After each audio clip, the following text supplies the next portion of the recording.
Then about naman dito sa EPN protocol and EPN roaming protocol, dapat SIM lang siya.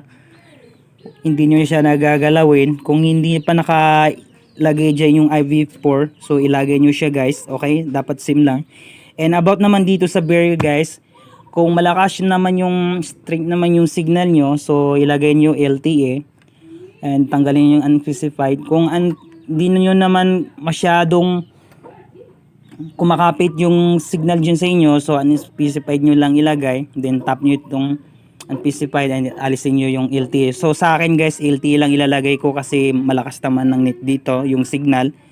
Then yun, balik tayo. Then wala na kayong ibang gagalawin, yun lang pinakita ko sa inyo guys. Okay, balikan natin para ma-check kung ano yung hindi pa natin nalagyan dyan.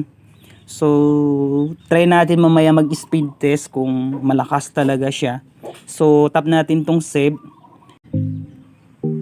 And alright, so pagkatapos natin guys, try natin mag-speed test kung gaano ba kabilis yung nasasagap nating internet or yung performance na binibigay niya sa atin, okay?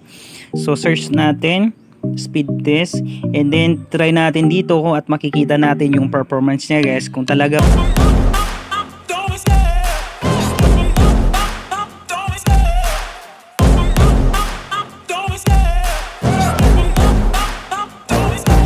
I love the chase and the hunt, and I set the pace when I'm running. I always take what I want and I always give it 100.